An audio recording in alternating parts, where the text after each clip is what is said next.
এই গরমে ছুটির দিনে একটু মাংস না হলে ঠিক জমে না। আর মাংস হলে অন্য পদও লাগে কম।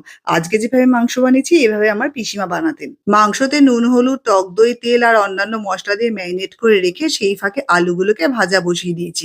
তারপর পাশে আরেকটা ছোট্ট ফ্রাইং প্যানের মধ্যে আমি দিয়েছি দারচিনি, এলাচ, লবঙ্গ, গোলমরিচ আর গোটা জিরে। আর তার সাথে দিয়ে দিয়েছি কিছু রসুন কুচি, পেঁয়াজ কুচি, আদা কুচি, টমেটো আর কাঁচা লঙ্কা কুচি। এগুলোকে ভালো করে ভেজে একটা প্লেটে নামিয়ে নিয়েছি। আর এদিকে আলুগুলো আমার ভাজা হয়ে গেছে। এবার সেই তেলে আমি মাংসগুলোকে ভালো করে ভেজে নিচ্ছি। আর এদিকে পেঁয়াজ, আদা, রসুনের এটা সমস্ত ঠান্ডা হলে মিক্সিতে একটা ভালো পেস্ট বানিয়ে নিচ্ছি। এবারে সেই পেস্টটা ভাজা মাংসের সাথে মিশিয়ে সাথে একটু কাশ্মীরি লঙ্কার গুঁড়ো, আন্দাজ মতো নুন, চিনি দিয়ে খুব করে কষাবো। কষানো হয়ে গেলে তার মধ্যে আলুগুলো মিশিয়ে দিয়ে অল্প গরম জল দেবো। এবারে নামানোর আগে ১ চামচ ঘি দিয়ে গা মাখা, মাখা করে নামিয়ে নিলে রেডি হয়ে গেল আজকের দারুণ স্বাদের এই কষা মুরগির মাংস। আমার তো থালায় এরকম ১ বাটি মাংস থাকলে আর কিছু চাই না।